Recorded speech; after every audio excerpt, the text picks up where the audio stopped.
Hello everyone, welcome to my channel Psychologist Priya Bhargav. Today we are going to do part 2 of Unit 1, Block 1 MPCE 033, that is MAPC second year students who have opted for organizational psychology. This video is for you guys. I have already made part 1. You will get its link in the description section, so kindly check the description section. आज का जो topics है हम 3 topics cover करने वाले हैं. ये first topic है importance of organizational development. Previous first part में हमने ऑर्गेनाइजेशन डेवलपमेंट की डेफिनेशन पढ़ी थी और क्या क्या किया जा सकता है ऑर्गेनाइजेशनल डेवलपमेंट के, क्या क्या मेन पॉइंट्स है उसके बारे में हमने पढ़ा था. आज हम जानेंगे कि क्या इंपॉर्टेंस होती है, क्यों ज़रूरी है ऑर्गेनाइजेशन डेवलपमेंट, क्या ऑर्गेनाइजेशनल डेवलपमेंट कंसल्टेंट करके भी कुछ होता है, वो भी हम आज इस वीडियो में जानेंगे. जब भी ऑर्गेनाइजेशनल डेवलपमेंट की बात करते हैं हम लोग, तो हम प्रॉफिटेबिलिटी की बात करते हैं, प्रोडक्टिविटी की बात करते हैं, वर्क लाइफ बैलेंस की बात करते हैं, क्या मोरल है एम्प्लॉयज़ का उसके बारे में बात करते हैं, and then quality of work कैसा है उसके बारे में बात करते हैं. ये सारी चीज़ें ऑर्गेनाइजेशनल डेवलपमेंट में आती हैं. और जब ये चीज़ें अचीव कर ली जाती हैं, सो ऑफ कोर्स ऑर्गेनाइजेशनल गोल भी अचीव हो जाते हैं. सो ऑर्गेनाइजेशन को स्मार्ट होना बहुत ज़रूरी है, स्मार्टली वर्क करना ज़रूरी है, क्रिएटिव आइडियाज़ को अप्लाई करना बहुत ज़रूरी है. तो जो एम्प्लॉयज़ हैं वो एक्सपेक्ट करते हैं कि सिर्फ हम पैसे के बदले काम करने नहीं जा रहे, हमें कुछ और चैलेंजिंग वर्क मिलना चाहिए जहाँ से हमारा रिकॉग्निशन हो, हमें कुछ अकम्पलिशमेंट की फीलिंग आए, हम वर्थवाइल फील करें, हमारे रिलेशनशिप जो मैनेजर के साथ है वो मीनिंगफुल रिलेशनशिप होनी चाहिए, कोवर्कर्स के साथ मीनिंगफुल रिलेशनशिप होना चाहिए. और जहाँ पे इनकी नीड पूरी होती है वहाँ पे तो ये खुश हैं, लेकिन जहाँ पे इनकी नीड को डिक्लाइन कर दिया जाता है, डिक्लाइन इन द सेंस जब बोल दिया जाता है कि भाई नहीं, अब हम आपके परफॉर्मेंस के बदले आपको कुछ रिवार्ड नहीं दे सकते, वहाँ पे ये डीमोटिवेटेड फील करते हैं एंड इनकी जो परफॉर्मेंस है वो भी डिक्लाइन हो जाती है. तो जो कस्टमर्स है, आज के कस्टमर्स की अगर हम बात करें तो उनको क्या चाहिए ऑर्गेनाइजेशन से, उनको क्वालिटी तो चाहिए है, साथ में फास्ट सर्विसेज डिलीवरी भी फास्ट चाहिए है, और देन कम टाइम में ज़्यादा चाहिए उन्हें. कॉम्पिटिटिव प्राइजेस बहुत बड़ा चैलेंज होता है ऑर्गेनाइजेशन के लिए. सो ये सारे एडेप्टेबिलिटी, रेस्पॉन्सिवनेस, ये सारी चीज़ें बहुत ज़रूरी है अगर ऑर्गेनाइजेशन सर्वाइव करना चाहता है, थ्राइव करना चाहता है. सो जो फंक्शंस होते हैं ओडी कंसल्टेंट, अब यहाँ पे ओडी कंसल्टेंट का जिक्र आया है, यानी कि वो लोग जो ऑर्गेनाइजेशन को डेवलप करने में हेल्प करते हैं उनको हम ऑर्गेनाइजेशनल कंसल्टेंट्स कहते हैं. तो ये कस्टम टेलर करते हैं ऑर्गेनाइजेशन की नीड्स को, उनकी profitability, productivity, moral and quality of work life को इम्प्रूव करने के लिए. सो जो एक्टिविटीज़ ये फैसिलिटेट करते हैं किसी ऑर्गेनाइजेशन में, ये मतलब ओडी कंसल्टेंट्स, उसमें यहाँ पे इन्होंने लिस्ट डाउन दिया है, जैसे team building, goal setting, group facilitation, creative problem solving, strategic planning, leadership development, management development, career management, conflict resolution, development education, interpersonal communication, human resource management, managing workforce diversity, organization restructuring, high involvement work teams, socio-technical systems design, technical training, total quality management. ये सारी चीज़ें इन्हीं की list में आती है जो जिस पे ये काम करते हैं. देन इनको चेंज एजेंट के नाम से भी जानते हैं क्योंकि ये बहुत सारे बैकग्राउंड्स पे वर्क किए होते हैं, इनका बहुत एक्सपीरियंस होता है, ट्रेनिंग होती है ऑर्गेनाइजेशन डेवलपमेंट में, organisation behaviour, psychology, education, management, human resource, इन सब की नॉलेज इनको होती है. नाउ जो ओडी कंसल्टेंट्स होते हैं ये 2 तरह के होते हैं, एक होता है इंटरनल और एक होता है एक्सटर्नल. नाम से ही पता चल रहा है, इंटरनल ओडी कंसल्टेंट्स वो होते हैं जो फुल टाइम एम्प्लॉय होते हैं ऑर्गेनाइजेशन के, और जो एक्सटर्नल कंसल्टेंट होते हैं ये सेल्फ एम्प्लॉयड होते हैं और ये पर्टिकुलर टाइम के लिए कॉन्ट्रैक्ट बेसिस पे ऑर्गेनाइजेशन के साथ काम करते हैं. इसका मतलब ये हुआ कि ये 2 से ज़्यादा क्लाइंट्स के लिए काम कर सकते हैं, 1 से ज़्यादा क्लाइंट के लिए काम करते हैं और स्पेसिफिक प्रोजेक्ट के लिए काम करते हैं. तो ऑर्गेनाइजेशनल डेवलपमेंट कंसल्टेंट्स जो होंगे वो जो सर्विसेज प्रोवाइड करेंगे उससे ऑर्गेनाइजेशन की इम्प्रूवमेंट आएगी, उनमें इंडिविजुअल एम्प्लॉय की इफेक्टिवनेस बढ़ेगी, ऑर्गेनाइजेशन की इफेक्टिवनेस बढ़ेगी. जो पर्पस होता है वो क्या होता है, प्रोडक्टिविटी को इंक्रीज करना, work satisfaction, and then client company का प्रॉफिट होना, ये इनका मेन पर्पस होता है. तो ऑर्गेनाइजेशनल इफेक्टिवनेस के बारे में अब हम बात करेंगे. ऑर्गेनाइजेशनल इफेक्टिवनेस की स्ट्रेटजीज होती है। जैसे कि इस जब भी हम इसकी स्ट्रेटजीज के बारे में बात करते हैं तो ज़रूरी होता है कि हम असेसमेंट करें, प्लानिंग करें, growth, quality improvement, team work और बाकी ऑर्गेनाइजेशनल चेंजेस के बारे में हमें सोचना पड़ेगा जब हम ऑर्गेनाइजेशन इफेक्टिवनेस की स्ट्रेटजीज के बारे में बात करते हैं। तो पहला जो स्ट्रेटजी लगाई जाती है वो कौन सी है? Action research. एक्शन रिसर्च में क्या है कि जो प्रॉब्लम सॉल्विंग प्रोसेस और असेसमेंट किया जाता है, जिसका मेन एम क्या होता है कि पूरे ऑर्गेनाइजेशन का जो और या फिर एक पर्टिकुलर यूनिट जो ऑर्गेनाइजेशन की है वो उनका इफेक्टिवनेस बढ़े, उसकी इफेक्टिवनेस को इम्प्रूव किया जाए, ये एम होता है एक्शन रिसर्च का। तो इसमें क्या कर रहे हैं हम? असेसमेंट कर रहे हैं एंड देन प्रॉब्लम सॉल्व कर रहे हैं। सो कंसल्टेंट हेल्प करेगा ऑर्गेनाइजेशन को कि स्ट्रेंथ्स एंड वीकनेसेस आइडेंटिफाई करे ऑर्गेनाइजेशन अपनी, उसके बाद या वो खुद ही आइडेंटिफाई करके बताएगा ये स्ट्रेंथ्स है और ये वीकनेसेस हैं, एंड देन उन इश्यूज पे वर्क करे सो दैट क्लाइंट को अपनी प्रॉब्लम्स के बारे में पता हो और उसको अपॉर्चुनिटी मिले उसके ऊपर वर्क करने की। Second is conflict management. जो ये ओडी कंसल्टेंट है, ये उन कॉन्फ्लिक्ट्स को ऊपर लेके आएगा जो दबे दबे से हैं लेकिन ऑर्गेनाइजेशन के अंदर कुछ ना कुछ चल रहा है, कुछ कॉन्फ्लिक्ट्स चल रहे हैं लेकिन मैनेजमेंट को खबर नहीं है, तो ये वहां की अंदर की बात बाहर लेके आएगा और इसको रिजॉल्व कैसे करना है, उस कॉन्फ्लिक्ट को उसको मैनेज कैसे करना है वो गाइड करेगा।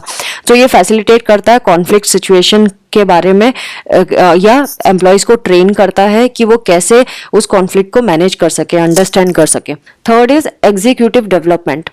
इसमें ओडी जो कंसल्टेंट है वो सीईओ और वीपी लेवल के लोगों से बात करेगा, उनसे डेवलपमेंटल कंसल्टेशन के बारे में बात करेगा सो दैट इफेक्टिवली इस पे वर्क किया जा सके। देन गोल सेटिंग, डिफाइन करना गोल को एंड देन एक रोड मैप तैयार करना कि किस तरह से ये गोल को अचीव करने के लिए कौन से स्टेप्स लेने पड़ेंगे।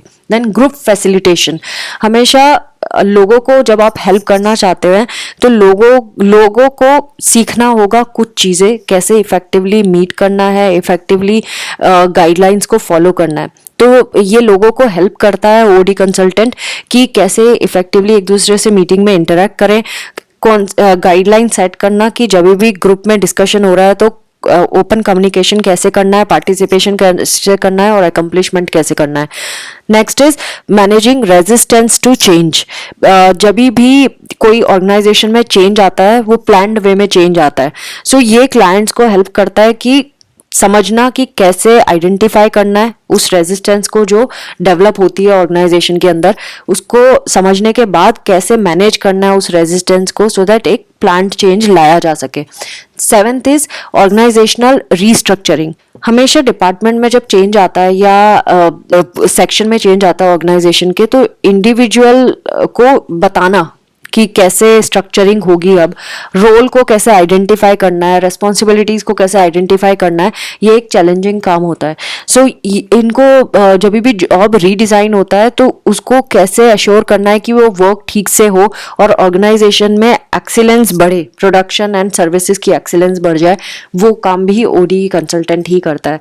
देन प्रोजेक्ट मैनेजमेंट, जब भी जो जनरल मैनेजमेंट होता है वो जब भी डिफरेंट डाइवर्स फंक्शंस परफॉर्म करता है तो डिफरेंट स्किल्स की ज़रूरत होती है और फिक्स टाइम पे उस काम को अंजाम तक ले जाना, एम तक लेके जाना, एक आउटकम तक पहुंचना, ये मैनेजमेंट का काम होता है। तो कैसे प्रोजेक्ट को मैनेज करना है और टाइम पे उसको एकम्प्लिश करना है और एम तक पहुंचना है प्रॉपर स्किल्ड लोगों को एम्प्लॉय करके, वो भी ओडी कंसल्टेंट करता है। Now self directed work teams, so work groups को डेवलप करना सो दैट वो फुल्ली रिस्पॉन्सिबल हो एक वेल डिफाइंड सेगमेंट के लिए, फिनिश्ड वर्क प्रोवाइड करने के लिए, वो भी इन्हीं का ही काम होता है।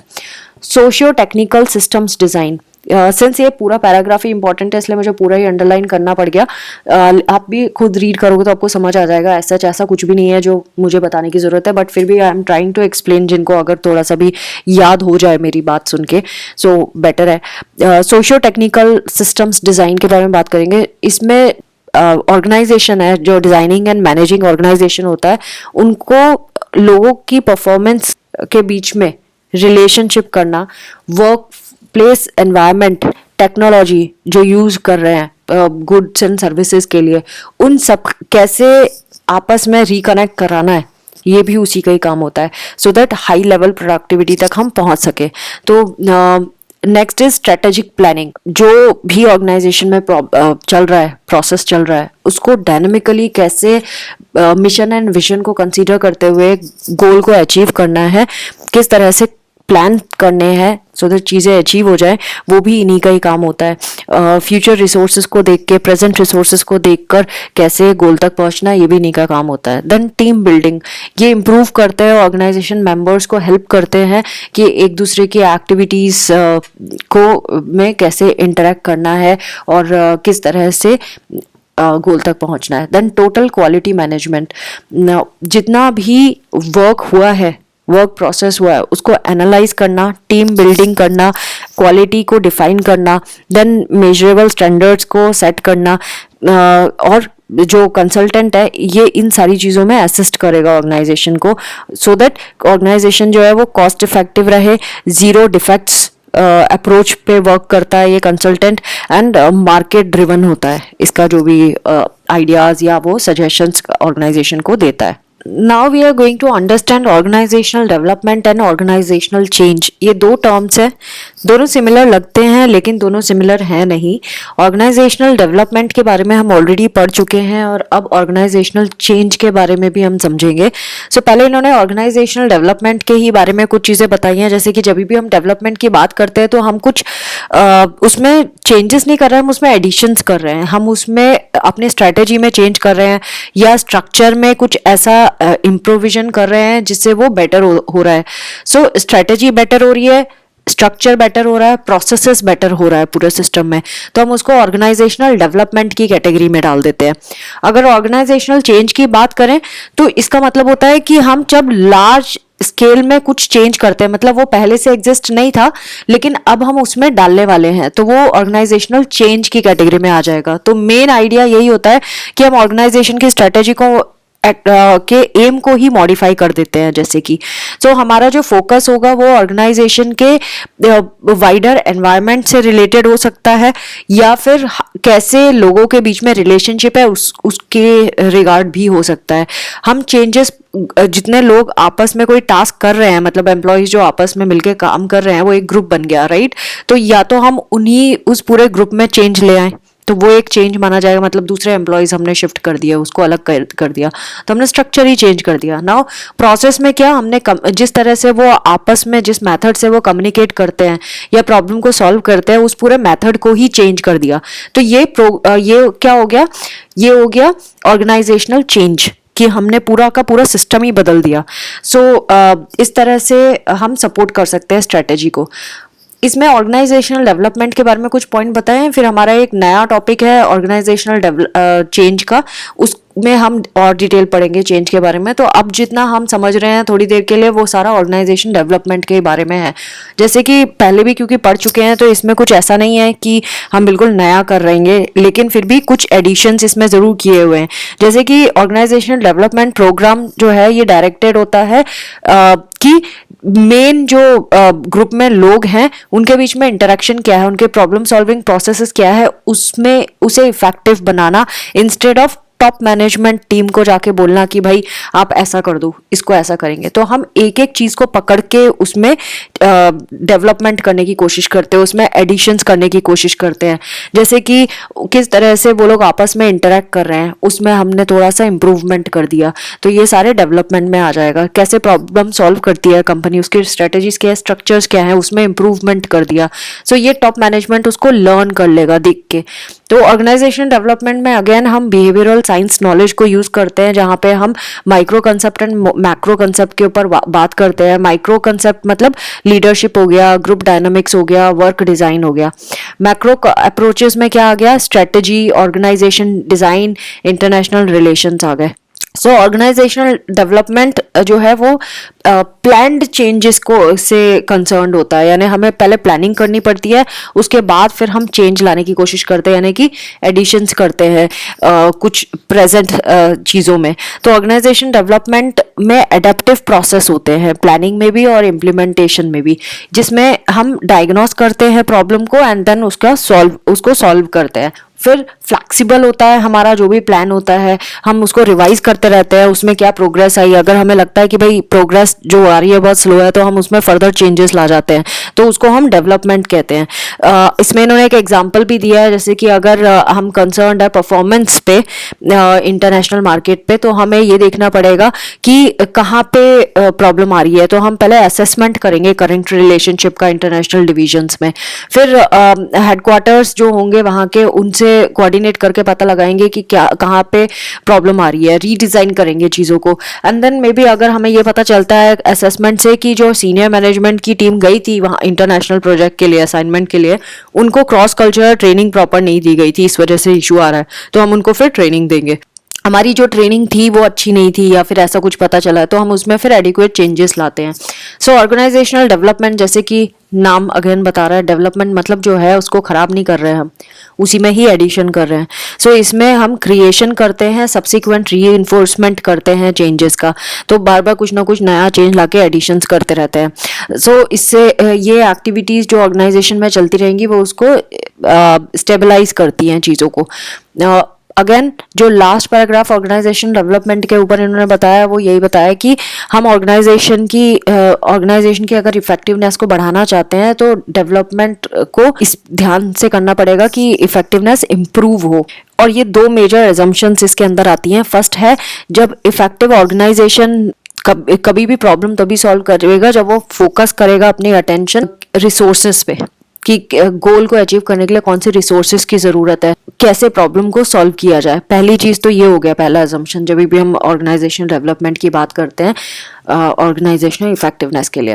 एंड जब हमें ये पता रहेगा कि प्रॉब्लम को कैसे सॉल्व करना है, हमारे पास क्या रिसोर्सेज हैं गोल अचीव करने के लिए, तो ये सारे मेंबर्स को हम उसी के accordingly skills and knowledge provide करेंगे सो दैट वो एक्टिविटीज़ को वो ढंग से कंडक्ट कर सके। सेकंड जो इसमें एजम्पशन है ऑर्गेनाइजेशन डेवलपमेंट में इफेक्टिव ऑर्गेनाइजेशन के लिए, ऑर्गेनाइजेशन की इफेक्टिवनेस के लिए, वो है हाई परफॉर्मेंसेस, जिसमें फाइनेंशियल रिटर्न भी हमें मिलेगा एंड क्वालिटी ऑफ वर्क भी मिलेगा। तो ऑर्गेनाइजेशन की परफॉर्मेंस कैसे इम्प्रूव होएगी, जब हम एक्सटर्नल ग्रुप्स के नीड्स को चेक करेंगे, stakeholders, customers, suppliers, government agencies, इनकी क्या रिक्वायरमेंट है उसको हम आइडेंटिफाई करेंगे, तब जाके हम रिसोर्सेज को प्रोवाइड कर पाएंगे ऑर्गेनाइजेशन को, और ऑर्गेनाइजेशन परफॉर्म कर पाएगा। एम्प्लॉयज़ भी हमें ऐसे रखने होंगे जो मोटिवेटेड है और काम करना चाहते हैं। सो हाई लेवल ऑफ परफॉर्मेंस हमें इस तरह से मिलेगी सेम कॉस्ट में। मैनेजमेंट कंसल्टिंग के बारे में अगर बात करें तो वो कंसर्न होती है फाइनेंशियल परफॉर्मेंस के लिए, and training and development individual effectiveness के लिए होता है ना। ऑर्गेनाइजेशनल चेंज की बात करें तो हम इसको इस तरह से डिफाइन करेंगे कि अगर हम ऑर्गेनाइजेशन में बहुत मेजर चेंज लाना चाहते हैं, मतलब कि सब कुछ बदलना ही चाहते हैं, अब हमें पुराने सिस्टम को डेवलप नहीं करना है, उसको अपग्रेड नहीं करना, हमें पूरा ही चेंज करना है क्योंकि वो पुराने सिस्टम से बना हुआ था। सो हम क्या करेंगे, जैसे कि हमने स्टाफ की परफॉर्मेंस हमें पसंद नहीं है तो हम स्टाफ बदल देंगे।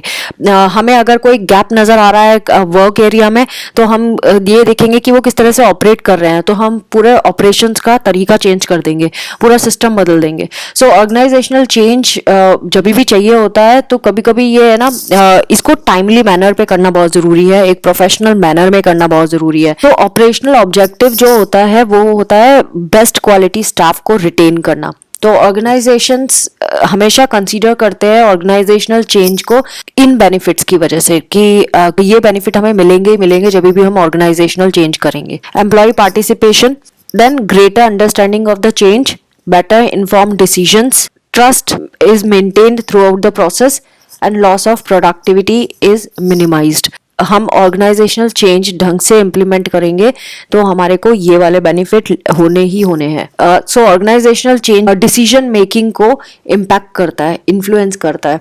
एम्प्लॉयज़ जो हैं इनको इन्वॉल्व करना ज़रूरी है ऑर्गेनाइजेशनल चेंज में, क्योंकि वो फास्ट कर देते हैं प्रोसेस को अगर उनका इन्वॉल्वमेंट है, तो वो इन्फ्लुएंस करते हैं डिसीजन मेकिंग में किस तरह से पूरा प्रोसेस चलेगा। तो सिग्निफिकेंट ऑर्गेनाइजेशनल चेंज अगर कहीं पे आया है, इसका मतलब क्या हुआ, इसका मतलब ये हुआ कि ऑर्गेनाइजेशन में सारी ओवरऑल स्ट्रेटेजी को चेंज कर दिया है सक्सेस के लिए।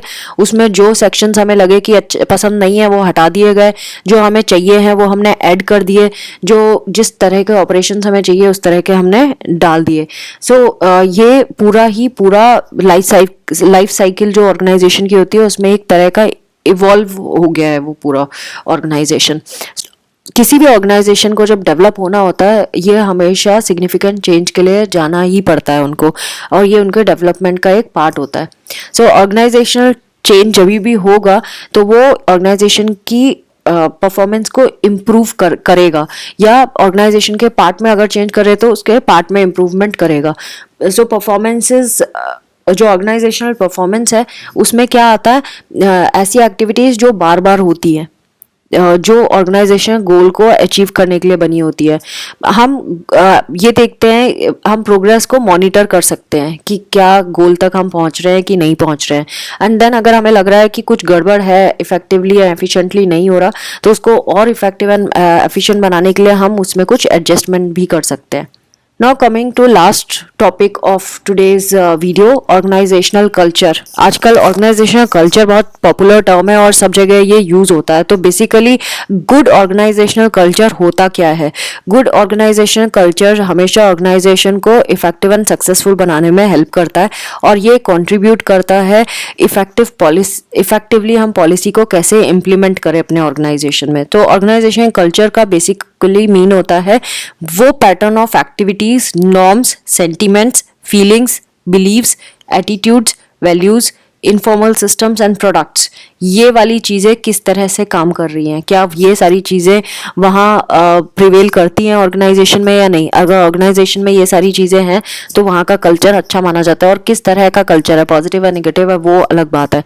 सो जो ऑर्गेनाइजेशन कल्चर जो है उसको भी हमने कैटेगराइज किया है, डिफरेंट नेम से जानते हैं। जैसे कोलैबोरेटिव मैनेजमेंट जो है ऑफ द कल्चर, उसका क्या मतलब है, जो इसमें मैनेजमेंट पार्टिसिपेटिव वे में काम करेगी या शेयर्ड काइंड ऑफ कल्चर आपको देखने के लिए मिलेगा, मतलब एम्प्लॉयज के साथ शेयरिंग बेसिस पे होगा ये काम।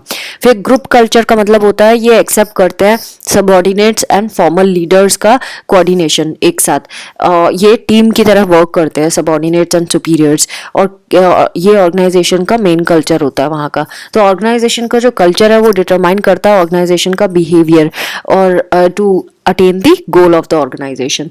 सो हमें आइडेंटिफाई करना होता है सीक्वेंशियली कि ऑर्गेनाइजेशन के आर्टिफैक्ट्स क्या हैं। आर्टिफैक्ट्स मतलब कि उसका लेआउट कैसा है, ऑफिस का स्टेटस सिंबल क्या है, उसके वैल्यूज़ क्या है, देन उसके अजम्पशंस क्या हैं वैल्यूज़ के पीछे। हम को पता लगा सकते हैं ऑर्गेनाइजेशन के बारे में। और दूसरा तरीका है ऑर्गेनाइजेशन के कल्चर को आइडेंटिफाई करने का कि क्वेश्चनियर्स, हमारा एम होना चाहिए कि उनके एक्चुअल एंड डिजायर्ड नॉर्म्स को हम आइडेंटिफाई करें।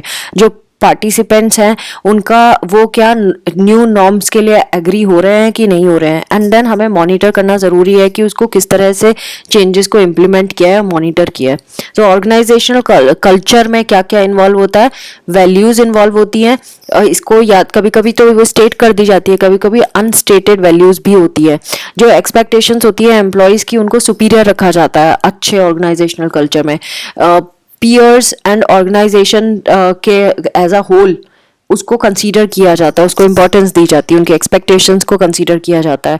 कस्टम्स एंड रिचुअल्स होते हैं वहाँ के, स्टोरीज होती है, हिस्ट्री के बारे में पता होता है उस ऑर्गेनाइजेशन के बारे में, कम्युनिकेशन पैटर्न एम्प्लॉयज़ के बीच में कैसा है, ऑर्गेनाइजेशनल क्लाइमेट कैसा है, सिम्बल्स एंड मेटाफोर्स क्या यूज़ किए जा रहे हैं अनकॉन्शियसली जो यूज़ किए जाते हैं। तो ये सारे कल्चरल एलिमेंट्स होते हैं जिससे हमें पता चल जाता है ऑर्गेनाइजेशन का कल्चर कैसा होगा।